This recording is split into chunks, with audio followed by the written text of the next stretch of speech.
September 12th, 2001. It's the day after the terrorist attacks on New York and Washington that killed thousands of Americans. In New York, stunned rescue workers search for bodies in the smoking rubble of the World Trade Center.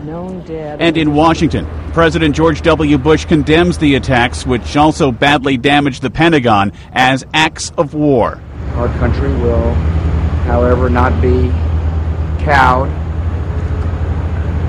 by terrorists. 1943.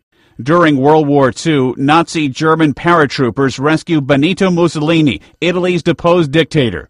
They free him from a hotel in northern Italy where his own government was holding him prisoner. Mussolini rules a Nazi puppet state in the north until he's killed near the war's end in Europe 2 years later. 1960. John F. Kennedy faces critics who question whether being a Catholic should disqualify him for the White House. The Democratic presidential candidate tells a group of Protestant ministers in Houston, I am not the Catholic candidate for president. I am the Democratic Party's candidate for president, who happens also to be a Catholic. I do not speak for my church on public matters, and the church does not speak for me.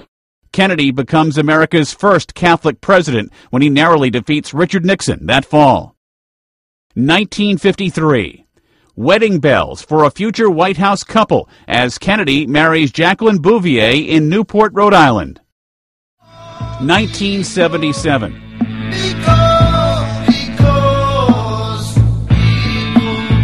In South Africa, black student leader Steven Biko dies while in police custody. His death triggers a global outcry against South Africa's racist apartheid regime. And 2003. Because you're mine, I walk the line. In Nashville, singer Johnny Cash, the man in black, dies of complications from diabetes. The country music legend was 71. Today in history, September 12th. Ed Donahue, The Associated Press.